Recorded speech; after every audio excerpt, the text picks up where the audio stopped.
ಎಲ್ಲರಿಗೂ ಸಂಹಿತಾ ಸವಿರುಚಿ ಯೂಟ್ಯೂಬ್ ಚಾನಲ್ಗೆ ಸ್ವಾಗತ. ನಾನಿವತ್ತು ಒಂದೆಲ್ಗ ಸೊಪ್ಪಿಂದು ಚಟ್ನಿ ಪುಡಿ ಮಾಡಿ ತೋರಿಸ್ತಾ ಇದ್ದೀನಿ. ನೋಡಿ, ಒಂದೆಲ್ಗ ಅಂದರೆ ಹೀಗಿರುತ್ತೆ ನೋಡಿ. ಇದು ಒಂಥರ ಬಳ್ಳಿ ನೆಲದ ಮೇಲೆ ಹಬ್ಬತ್ತೆ ಚೆನ್ನಾಗಿ. ಒಂದೊಂದು ಕಡ್ಡಿಗೆ ಒಂದೊಂದೇ ಎಲೆ ಇರುತ್ತೆ, ಅದಕ್ಕೆ ಇದನ್ನು ಒಂದೆಲ್ಗ ಅಂತ ಕರೀತಾರೆ. ಚೆನ್ನಾಗಿ ಒಳ್ಳೆ ಬಿಸಿಲು ಮತ್ತು ಚೆನ್ನಾಗಿ ನೀರು ಎಲ್ಲ ಸಿಕ್ಕಿದ್ರೆ ತುಂಬ ಚೆನ್ನಾಗಿ ಹಬ್ಬತ್ತೆ. ಇದು ನಮ್ಮ ಮನೆಯಲ್ಲೇ ಬೆಳೆದಿರೋವಂಥದ್ದು ಒಂದೆಲ್ಗ. ಇದು ಮೆಮೊರಿನ ಹೆಚ್ಚಿಸೋಕ್ಕೆ, ಜ್ಞಾಪಕ ಶಕ್ತಿ ಹೆಚ್ಚಿಸೋಕ್ಕೆ ತುಂಬ ಹೆಲ್ಪ್ ಆಗುತ್ತೆ. ಹಾಗಾಗಿ ಮಕ್ಕಳಿಗಂತೂ ಇದು ತುಂಬ ಒಳ್ಳೆಯದಾಗಿರೋಂಥ ಆಹಾರ. ಇದರಲ್ಲಿ ನಾವು ತಂಬುಳಿ, ಚಟ್ನಿ, ಸುಮಾರು ಐಟಮ್ಸ್ ಮಾಡಬಹುದು.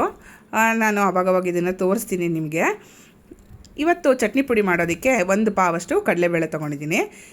ಕಡಲೆಬೇಳೆನ ಕೆಂಪಗಾಗೋವರೆಗೂ ಹುರ್ಕೋಬೇಕು.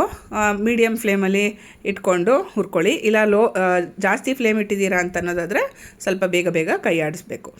ಆಮೇಲೆ ಚೆನ್ನಾಗದು ಕೆಂಪಗೆ ಆಗೋವರೆಗೂ ಹುರ್ಕೊಂಡ್ಮೇಲೆ ಅದನ್ನು ಒಂದು ತಟ್ಟೆಗೆ ಟ್ರಾನ್ಸ್ಫರ್ ಮಾಡಿ ಇಟ್ಕೊಂಬಿಡಿ. ಕಂಪ್ಲೀಟಾಗಿ ತಣ್ಣಗಾಗಬೇಕು ಅದು. ಅದಾದಮೇಲಿಂದ ಒಂದೆಲ್ಗ ಸೊಪ್ಪನ್ನು ನಾನು ಹಸಿ ಸೊಪ್ಪೆ ತೊಗೊಂಡಿದ್ದೀನಿ. ಚೆನ್ನಾಗಿ ತೊಳೆದ್ಬಿಟ್ಟು ಬೇರೆಲ್ಲ ತೆಗೆದುಬಿಟ್ಟು ಕ್ಲೀನ್ ಮಾಡ್ಕೊಂಡು ಇಟ್ಕೊಂಡಿದ್ದೀನಿ. ಅದನ್ನು ಇವಾಗ ಹುರ್ಕೋಬೇಕು. ಏನು ಅಂತಂದರೆ ಇದು ಹಸಿಯಾಗಿಯೇ ತೊಗೊಂಡಿರೋದ್ರಿಂದ ನನಗೆ ಸ್ವಲ್ಪ ಹುರಿಯೋದಕ್ಕೆ ಜಾಸ್ತಿ ಟೈಮ್ ಬೇಕಾಗುತ್ತೆ. ಫಸ್ಟಿಗೆ ಅದು ಅದರದ್ದು ತೇವಾಂಶ ಎಲ್ಲ ಹೋಗೋವರೆಗೂ ನಾವು ಚೆನ್ನಾಗಿ ಫ್ರೈ ಮಾಡ್ಕೊಂಡು ತೆಗೆದಿಟ್ಕೊಂಡು ಆಮೇಲೆ ತಿರ್ಗಾ ಮತ್ತೆ 2-3 ಸತಿ ಫ್ರೈ ಮಾಡ್ಕೋಬೇಕಾಗತ್ತೆ. ಸ್ವಲ್ಪ ನಿಧಾನ ತೊಗೊಳುತ್ತೆ. ನೀವು ಅಕಸ್ಮಾತ್ ನಿಮ್ಮ ಹತ್ರ ಟೈಮ್ ಇದ್ದು ನಿಮಗೆ ಸಾಧ್ಯ ಆಗುತ್ತೆ ಅನ್ನೋದಾದರೆ ಬಿಸಿಲಲ್ಲೋ ಅಥವಾ ಇದ್ರ ಹತ್ರ ಸುಮ್ಮನೆ ಒಂದು ಬಟ್ಟೆನಲ್ಲಿ ನೀವು ಫ್ಯಾನ್ ಹತ್ರ ಇಟ್ಟಿದ್ರೂ ಒಂದು 2-3 ದಿನದಲ್ಲಿ ಅಥವಾ ಒಂದು ವಾರದೊಳಗೆ ಫುಲ್ಲು ಸನ್ ಡ್ರೈ ಆಗುತ್ತೆ. ಆವಾಗ ನೀವು ಚಟ್ನಿ ಪುಡಿ ಮಾಡ್ಕೋಬೋದು. ಆದರೆ ಸ್ವಲ್ಪ ಟೇಸ್ಟು ಚೇಂಜ್ ಬರುತ್ತೆ. ನೀವು ಈ ಥರ ಡೈರೆಕ್ಟಾಗಿ ಮಾಡಿದಾಗ ಸ್ವಲ್ಪ ಅದು ಟೇಸ್ಟ್ ಚೆನ್ನಾಗೇ ಬರುತ್ತೆ, ಬಟ್ ಸ್ವಲ್ಪ ಜಾಸ್ತಿ ಟೈಮ್ ತೊಗೊಳುತ್ತೆ ಹುರಿಯೋದಕ್ಕೆ. ನಿಧಾನವಾಗಿ ನೀವು ಆವಾಗವಾಗ ಒಂದು 5 ನಿಮಿಷ ಹೀಗೆ ಹುರಿದ್ಬಿಟ್ಟು ಅದು ಶ್ರಿಂಕ್ ಆಗೋವರೆಗೂ ಒಂದು ಸ್ವಲ್ಪ ಹೊತ್ತು ತೆಗೆದಿಟ್ಬಿಡೋದು. ತಣ್ಣಗಾದ್ಮೇಲೆ ಮತ್ತೆ ಇನ್ನೊಂದು ರೌಂಡು ಹುರಿಯೋದು. ಈ ಥರ ಒಂದು 2-3 ಸತಿ ಮಾಡಿಕೊಂಡ್ರೆ ನಿಮಗೆ ಏನಾಗುತ್ತೆ ಅಂದರೆ ಅದರಲ್ಲಿರೋ ತೇವಾಂಶ ಎಲ್ಲ ಪೂರ್ತಿ ಹೊಟ್ಟೋಗುತ್ತೆ. ಅಲ್ಲಿವರೆಗೂ ನೀವು ಚೆನ್ನಾಗಿ ಫ್ರೈ ಮಾಡ್ಕೊಳ್ಳಿ. ನೋಡಿ, ಮೊದಲನೇ ಸರ್ತಿ ಇದು ತೆಗೆದಿಡ್ತಾ ಇದ್ದೀನಿ ಹುರಿದ್ಬಿಟ್ಟು. ಅದಾದಮೇಲೆ ತಿರ್ಗಾ ನಾನು ಇನ್ನೊಂದು ರೌಂಡ್ ಫ್ರೈ ಮಾಡ್ಕೋಬೇಕಾಗತ್ತೆ. ಅದಕ್ಕೂ ಮುಂಚೆ ನಾನಿಲ್ಲಿ ಕೊಬ್ಬರಿ 1 ಬಟ್ಲಷ್ಟು ಕೊಬ್ಬರಿ ತೊಗೊಂಡಿದ್ದೀನಿ. ಅದನ್ನು ದೊಡ್ಡ ತುರಿಲಿ ತುರಿದಿಟ್ಕೊಂಡಿದ್ದೀನಿ. ಅದನ್ನ ಇವಾಗ ಡ್ರೈ ರೋಸ್ಟ್ ಮಾಡ್ಕೊತೀನಿ. ಎಲ್ಲ ಐಟಮ್ಸು ಡ್ರೈ ರೋಸ್ಟು, ಯಾವುದಕ್ಕೂ ಎಣ್ಣೆ ಹಾಕೋ ಅವಶ್ಯಕತೆ ಇಲ್ಲ. ನೀವು ಬೇಕು ಅಂದರೆ ಒಣಮೆಣ್ಸಿನ್ಕಾಯಿಗೆ ಮಾತ್ರ ಎಣ್ಣೆ ಹಾಕ್ತಿರಂತೆ ನೋಡಿಕೊಂಡು. ಚೆನ್ನಾಗಿ ಕೊಬ್ಬರಿನೂ ಅಷ್ಟೇ ಕೆಂಪಗಾಗೋವರೆಗೂ ಫ್ರೈ ಮಾಡ್ಕೊಳ್ಳಿ. ಅದಾದಮೇಲೆ ಅದನ್ನು ಒಂದು ತಟ್ಟೆಗೆ ಟ್ರಾನ್ಸ್ಫರ್ ಮಾಡಿ ಇಟ್ಕೊಳ್ಳಿ. ನೀವು ಕೊಬ್ಬರಿ ಇನ್ನೂ ಜಾಸ್ತಿ ಬೇಕು ಅಂತಂದರೆ ಜಾಸ್ತಿ ಹಾಕ್ಕೊಳ್ಳಿ. ಇಷ್ಟು ಚಟ್ನಿ ಪುಡಿ 1/4 kgವರೆಗೂ ಚಟ್ನಿ ಪುಡಿ ರೆಡಿ ಆಗುತ್ತೆ. ನಿಮ್ಗೆ ಇನ್ನೂ ಜಾಸ್ತಿ ಬೇಕು ಅಂತಂದರೆ ಕಡಲೆಬೇಳೆ ಕ್ವಾಂಟಿಟಿ ಮತ್ತು ಸೊಪ್ಪಿನ ಕ್ವಾಂಟಿಟಿ ಎಲ್ಲ ಸ್ವಲ್ಪ ಜಾಸ್ತಿ ತೊಗೋಬೇಕಾಗತ್ತೆ. ಇವಾಗಂತೂ ಮಾರ್ಕೆಟಲ್ಲೂ ಸಿಗುತ್ತೆ ಒಂದೆಲ್ಗ ಅಂತಂದ್ಬಿಟ್ಟು, ನೀವು ಅದನ್ನು ಕೊಂಡ್ಕೊಂಡು ಮಾಡಬಹುದು. ಬೇಗ ಬೆಳೆಯುತ್ತೆ, ಒಂದೆಲ್ಗಕ್ಕೆ ಏನು ತೊಂದರೆ ಇಲ್ಲ. ನೀವು ಚೆನ್ನಾಗಿರೋ ವಾತಾವರಣ ಕೊಟ್ಬಿಟ್ರೆ ಆರಾಮಾಗಿ ಬೆಳ್ಕೊಳ್ಳುತ್ತೆ. ಆಮೇಲೆ ಇವಾಗ ಬ್ಯಾಡಗಿ ಮೆಣಸಿನ್ಕಾಯಿ ತೊಗೊಂಡಿದ್ದೀನಿ. ಒಂದು 5-6 ಬ್ಯಾಡಗಿ ಮೆಣಸಿನ್ಕಾಯಿ. ಬಣ್ಣ ಬರಬೇಕಲ್ವಾ, ಅದಕ್ಕೆ ಸ್ವಲ್ಪ ಖಾರನೂ ಇರುತ್ತೆ, ತೀರಾ ಇರೋದೇ ಇಲ್ಲ ಅಂತೇನಿಲ್ಲ. ಆಮೇಲೆ ಸ್ವಲ್ಪ ಖಾರಕ್ಕೆ ಗುಂಟೂರು ತೊಗೊಂಡಿದ್ದೀನಿ. ಒಂದು 10-15 ಮೆಣಸಿನ್ಕಾಯಿ ತೊಗೊಂಡಿದ್ದೀನಿ. ತೀರಾ ಖಾರನೇ ಇಲ್ದಲ್ಲಿರೋಂಗೆ ಮಾಡೋದು ಬೇಡ ಈ ಸರ್ತಿ ಅಂತಂದ್ಬಿಟ್ಟು. ಸ್ವಲ್ಪ ಮಕ್ಕಳು ಇಷ್ಟಪಡ್ತಾ ಇದ್ದಾರೆ ಉಪ್ಪು ಖಾರವಾಗಿ. ಯಾಕಂದರೆ ವೆದರು ಸ್ವಲ್ಪ ಮಳೆ ಥರ ಇರೋದ್ರಿಂದ ಮಕ್ಕಳಿಗೆ ತುಂಬ ಸಪ್ಪೆ ಕೊಡಬೇಕಪ್ಪ ಅಂತೇನು ಆ ಥರ ಅನ್ನಿಸ್ತಾ ಇಲ್ಲ. ಹಾಗಾಗಿ ಸ್ವಲ್ಪ ಹಾಕ್ತಾಯಿದ್ದೀನಿ ಖಾರ. ಹುರಿದಿರೋದ್ರಿಂದ ಏನೂ ತೊಂದರೆನೂ ಆಗೋಲ್ಲ. ನೋಡಿ, ಈ ಥರ ಡುಮ್ಮಿಗೆ ಉಬ್ಕೋಬೇಕು ಮೆಣಸಿನ್ಕಾಯಿ. ಅಲ್ಲಿವರೆಗೂ ಚೆನ್ನಾಗಿ ಹುರ್ಕೊಳ್ಳಿ. ಒಂದು 2 ಹನಿ ಎಣ್ಣೆ ಹಾಕ್ಕೊಂಡು ಹುರ್ಕೊಂಡ್ರೆ ಚೆನ್ನಾಗಾಗತ್ತೆ. ಆಮೇಲೆ ಹುರಿದಿರೋದನ್ನು ತೆಗೆದುಬಿಟ್ಟು ನೀವು ಮೆಣಸಿನ್ಕಾಯಿನೂ ಹಾಕ್ಕೊಂಬಿಡೋದು ಇದ್ರ ಜೊತೆಗೆ, ಕೊಬ್ಬರಿ ಜೊತೆಗೆ. ಎಲ್ಲದು ತಣ್ಣಗಾದ್ಮೇಲೆ ನೀವು ಮುಂದಿನ ಪ್ರೋಸೆಸ್ ಮಾಡ್ಕೊಳ್ಳಿ. ಪುಡಿ ಮಾಡ್ಕೋಬೇಕು ಅಂತ ಅನ್ನುವಾಗ ಬಿಸಿ ಇದ್ದರೆ ಪುಡಿ ಮಾಡಿದ್ರೆ ಚೆನ್ನಾಗಾಗಲ್ಲ. ಇದಾದಮೇಲೆ ನೆಕ್ಸ್ಟು ಮತ್ತೆ ನಾನು ಒಂದೆಲ್ಗ ತೊಗೋತೀನಿ. ಇನ್ನೂ ಅದು ಪೂರ್ತಿ ಗರಿಗರಿಯಾಗಿ ಆಗಿಲ್ವಲ್ಲ, ಹಾಗಾಗಿ ಮತ್ತೆ ಹಾಕ್ಕೊಳ್ತಾ ಇದ್ದೀನಿ. ಇದನ್ನು ಇನ್ನೂ ಒಂದು ರೌಂಡು ಚೆನ್ನಾಗಿ ರೋಸ್ಟ್ ಮಾಡ್ಕೋತೀನಿ. ನಿಮಗೆ 1-2 ಸರ್ತಿ ರೋಸ್ಟ್ ಮಾಡಿದಾಗ ಸಾಕಾಗಿಲ್ಲ ಅಂತ ಅನಿಸಿದ್ರೆ ಇನ್ನೂ ಒಂದು ಸರ್ತಿ ಹಾಕ್ಕೊಂಡು ಚೆನ್ನಾಗಿ ಪುಡಿ ಆಗೋವರೆಗೂ ಚೆನ್ನಾಗಿ ಡ್ರೈ ರೋಸ್ಟ್ ಮಾಡ್ಕೊಳ್ಳಿ. ನೋಡಿ, ಕೈಯಲ್ಲಿ ಹೀಗೆ ಪುಡಿ ಮಾಡಿದ್ರೆ ಅದು ಪುಡಿ ಆಗಬೇಕು, ಎಲ್ಲೂ ತೇವಾಂಶ ಇರಬಾರ್ದು. ಇಲ್ಲ ಅಂತಂದರೆ ಚಟ್ನಿ ಪುಡಿ ಹಾಳಾಗೋಗ್ಬಿಡುತ್ತೆ. ಹಾಗಾಗಿ ನೀವು ಅದನ್ನೊಂದನ್ನು ಕೇರ್ಫುಲ್ಲಾಗಿ ನೋಡ್ಕೋಬೇಕು.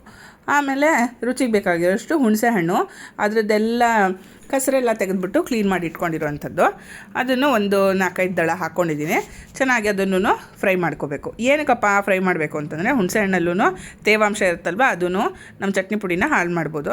ನಾವು ಈ ಥರ ಚಟ್ನಿ ಪುಡಿ ಕ್ಲೀನಾಗಿ ಹುರ್ಕೊಂಡು ಮಾಡಿಟ್ಕೊಂಡ್ರೆ ಒಂದು 6 ತಿಂಗಳ ತನಕನೂ ಆರಾಮಾಗಿ ಬರುತ್ತೆ, ಏನೂ ತೊಂದರೆ ಆಗೋಲ್ಲ. ನೀವು ಅದನ್ನು ತಿಂದಿರೋ ಉಳಿಸಿರ್ಬೇಕಷ್ಟೇನೆ. ನಮ್ಮ ಮನೆಯಲ್ಲಂತೂ ಬೇಗನೆ ಖರ್ಚಾಗೋಗುತ್ತೆ. ಅದಾದಮೇಲೆ ನೋಡಿ ಇವಾಗೆಲ್ಲ ಹುರಿದಿರೋ ಐಟಮ್ಸ್ ಎಲ್ಲ ಹಾಕ್ಕೊಂಡಿದ್ದೀನಿ. ಅದಕ್ಕೆ ರುಚಿಗೆ ಬೇಕಾಗಿರೋಷ್ಟು ಉಪ್ಪು ಹಾಕ್ತಾಯಿದ್ದೀನಿ. ಹೇಗೂ ಮಿಕ್ಸಿಗೆ ಹಾಕ್ತೀನಲ್ವ, ಹಾಗಾಗಿ ನನಗೆ ಕಲ್ಲುಪ್ಪೆ ಸಲೀಸಲ್ವ, ಅದಕ್ಕೋಸ್ಕರ ಕಲ್ಲುಪ್ಪನ್ನೇ ಹಾಕ್ತಾಯಿದ್ದೀನಿ. ರುಚಿಗೆ ಬೇಕಾಗಿರೋಷ್ಟು ನೋಡ್ಕೊಂಡು ಹಾಕ್ಕೊಳ್ಳಿ. ಆಮೇಲೆ ಸ್ವಲ್ಪ ಬೆಲ್ಲ, ಮಕ್ಕಳು ತಿಂತಾರಲ್ವ, ಹಾಗಾಗಿ ಬೆಲ್ಲ ಒಂದು ಸ್ವಲ್ಪ. ನೀವು ಬೆಲ್ಲ ಸ್ಕಿಪ್ನೂ ಮಾಡ್ಬೋದು. ಈ ಥರ ಪುಡಿ ಗನ್ ಪೌಡರ್ ಅಂತಲೂ ಕರೀತಾರೆ. ನೀವು ಮನೆಯಲ್ಲೇ ಮಾಡ್ಕೊಂಬಿಡ್ಬೋದು. ತುಂಬ ಸುಲಭವಾಗಿ ಆಗುವಂಥ ಒಂದು ಚಟ್ನಿ ಪುಡಿ ಇದು. ಫಸ್ಟು ಮೆಣಸಿನ್ಕಾಯಿ ಹಾಕ್ಕೊಂಬಿಡಿ, ಯಾಕಂತಂದರೆ ಅದು ಒಂಥರ ಮೆತ್ತಗಾಗ್ಬಿಟ್ರೆ ನಿಮಗೆ ಚೆನ್ನಾಗಿ ಪುಡಿ ಆಗೋಲ್ಲ. ಹಾಗಾಗಿ ಮೆಣಸಿನ್ಕಾಯಿ ಫಸ್ಟ್ ಹಾಕ್ಕೊಂಡು ಅದನ್ನು ಪುಡಿ ಮಾಡ್ಕೊಂಬಿಡಿ. ಅದಾದಮೇಲೆ ನೀವು ಬೇರೆ ಐಟಮ್ಸ್ ಎಲ್ಲದನ್ನು ಹಾಕ್ಕೊಂಡು ಮಾಡ್ಕೋಬಹುದು. ಆಮೇಲೆ ಫಸ್ಟ್ ನೋಡಿ ನಾನು ಮೆಣಸಿನ್ಕಾಯಿನ ಪುಡಿ ಮಾಡಿದ್ದೀನಿ. ಅದಕ್ಕೆ ಇವಾಗ ಕಡಲೆಬೇಳೆ ತಣ್ಣಗಾಗಿತ್ತಲ್ವ, ಅದನ್ನು ಸೇರಿಸ್ಕೊತಾ ಇದ್ದೀನಿ. ಎಲ್ಲ ಚೆನ್ನಾಗಿ ಸ್ವಲ್ಪ ತರ್ತರಿಯಾಗಿರಲಿ ಅಷ್ಟೇ, ಅತಿ ತರ್ತರಿಯಾಗೂ ಮಾಡಬೇಡಿ. ಹಂಗೆ ಅಂದ್ಬಿಟ್ಟು ತೀರಾ ನುಣ್ಣಗೆ ಪುಡಿ ಮಾಡಬೇಕು ಅಂತಲೂ ಏನಿಲ್ಲ. ಒಂದು ಸ್ವಲ್ಪ ತರ್ತರಿಯಾಗಿ ಬಿಟ್ಬಿಟ್ಟು ನೀವು ರೆಡಿ ಮಾಡ್ಕೊಂಬಿಟ್ರೆ ಈಸಿಯಾಗಿ ಆಗೋಗ್ಬಿಡುತ್ತೆ. ಆಮೇಲೆ ನೀವು ಕೊಬ್ಬರಿ ಮತ್ತು ಸೊಪ್ಪನ್ನು ಹಾಕ್ಕೊಂಡು ಎಲ್ಲದನ್ನು ಕ್ಲೀನಾಗಿ, ಆವಾಗ ಗ್ರೀನ್ ಕಲರ್ ಬರುತ್ತೆ ನೋಡಿ ಅಲ್ವಾ. ಆಮೇಲೆ ಎಲ್ಲದನ್ನು ಸೇರಿಸ್ಕೋಬೇಕು. ಚೆನ್ನಾಗಿ ಪುಡಿ ಆಗಲಿ. ಸೊಪ್ಪು ಮಾತ್ರ ಕಡ್ಡಿ ಸಿಕ್ಕಿದ್ರೆ ನಿಮಗೆ ತಿನ್ನುವಾಗ ಹಿಂಸೆ ಆಗುತ್ತೆ. ಹಾಗಾಗಿ ಸ್ವಲ್ಪ ನುಣ್ಣಗೆ ಪುಡಿ ಮಾಡಿ ಸೊಪ್ಪನ್ನು. ನಾನು ಈ ಹಿಂದೆ ಕರಿಬೇವಿನ ಸೊಪ್ಪಿನ ಚಟ್ನಿ ಪುಡಿ ಮಾಡೋದನ್ನು ತೋರಿಸಿದ್ದೀನಿ. ನೀವು ಆ ವಿಡಿಯೋ ನೋಡಿಲ್ಲ ಅನ್ನೋದಾದರೆ ಖಂಡಿತ ನೀವು ಹೋಗಿ ವಾಚ್ ಮಾಡ್ಬೋದು, ನನ್ನ ಚಾನಲಲ್ಲೇ ಇದೆ. ಆಮೇಲೆ ಎಲ್ಲ ಪುಡಿಗಳನ್ನೂ ಮಿಕ್ಸ್ ಮಾಡ್ಕೊಂಬಿಟ್ಟು ನೋಡಿ 1/4 kg ಹತ್ತತ್ರ ಆಗಿದೆ. ಚೆನ್ನಾಗಿ ಕೈಯಲ್ಲಿ ಎಲ್ಲ ಕಡೆಯಿಂದ ಕಲಿಸ್ಕೊಂಬಿಡಿ. ನಿಮಗೆ ಅಕಸ್ಮಾತ್ ಗಂಟುಗಳೇನಾದ್ರು ಆಗಿದೆ ಅಂತ ಅನಿಸಿದ್ರೆ ಒಂದು ಸತಿ ದಪ್ಪ ಜರಡಿ ಹಿಡ್ಕೊಂಡ್ರೂ ಆಗುತ್ತೆ. ಅಥವಾ ತುಂಬ ತರ್ತರಿ ಉಳಿದಿದೆ ಅನ್ನೋಂಥದ್ದು ಇದ್ರೂ ನೀವು ಜರಡಿ ಹಿಡ್ಕೊಬೋದು. ಆಮೇಲೆ ಲಾಸ್ಟಲ್ಲಿ ಒಂದು ಎಣ್ಣೆ ಮತ್ತು ಸಾಸಿವೆ ಮತ್ತು ಹಿಂಗಿಂದು ಒಗ್ಗರಣೆ ಕೊಟ್ಬಿಟ್ರೆ ಸೂಪರಾಗಿರುವಂಥ ಚಟ್ನಿ ಪುಡಿ ರೆಡಿ ಆಗುತ್ತೆ. ಏನು ಅಂತಂದರೆ ಒಗ್ಗರಣೆ ತಣ್ಣಗಾದ್ಮೇಲೆ ಚಟ್ನಿ ಪುಡಿಗೆ ಸೇರಿಸ್ಬೇಕು. ಬಿಸಿ ಇರುವಾಗ ಸೇರಿಸಿದ್ರೆ ಅದ್ರದ್ದು ಹಬೆ ಆಗಿಬಿಟ್ಟು ಆಮೇಲೆ ತಿರ್ಗಾ ನಿಮಗೆ ಚಟ್ನಿ ಪುಡಿ ಬಾಳಿಕೆ ಬರೋಲ್ಲ. ಹಾಗಾಗಿ ಸ್ವಲ್ಪ ತಣ್ಣಗೆ ಹಾಕ್ಬಿಟ್ಬಿಡಿ ಒಗ್ಗರಣೆನ. ಅದಾದಮೇಲೆ ಒಗ್ಗರಣೆ ಕಲಿಸ್ಬಿಟ್ರೆ ಚಟ್ನಿ ಪುಡಿ ರೆಡಿ. ತುಂಬ ಚೆನ್ನಾಗಾಗುತ್ತೆ, ತುಂಬ ಟೇಸ್ಟಿಯಾಗುತ್ತೆ, ತುಂಬ ಒಳ್ಳೆಯದು. ಮಕ್ಕಳಿಗೆ ಯಾವಾಗಲೂ ಒಂದೇ ಥರ ತಿಂದು ಬೇಜಾರಾಗಿರುವಾಗ ಈ ಥರ ಚಟ್ನಿ ಪುಡಿ ಆ ಥರದ್ದೆಲ್ಲ ಅನ್ನ ತಿನ್ಸೋಕ್ಕೆ ಅಥವಾ ಮೊದಲನ್ನಕ್ಕೆ ತಿನ್ಸೋಕ್ಕೆ ಎಲ್ಲದಕ್ಕೂ ಖುಷಿಯಾಗಿ ತಿಂತಾರೆ. ಅದೇ ಅನ್ನ ಸಾರು ಹುಳಿ ತವೆ ಪಲ್ಯ ಏನೇ ಮಾಡಿಕೊಟ್ರು ಇದೇನಾ ಅಂತಾರೆ. ಸ್ವಲ್ಪ ಬಾಯಿ ರುಚಿಗೆ ಬೇರೆ ಏನಾದರೂ ಕೇಳ್ತಾರಲ್ವ, ಆವಾಗ ಈ ಥರದ್ದು ಒಂದು ಚಟ್ನಿ ಪುಡಿ ಮಾಡಿಬಿಟ್ಟು ಚಟ್ನಿ ಪುಡಿ ಅನ್ನ ತಿನ್ನೋಣ ಬಿಸಿ ಅನ್ನಕ್ಕೆ ಅಂತ ಕೊಡಬಹುದು. ತುಂಬ ಖುಷಿಯಾಗಿ ತಿಂತಾರೆ. ನೀವು ಮಾಡಿಬಿಟ್ಟು ಹೇಗಾಯಿತು ಅಂತ ನನಗೆ ಖಂಡಿತ ತಿಳಿಸಿ.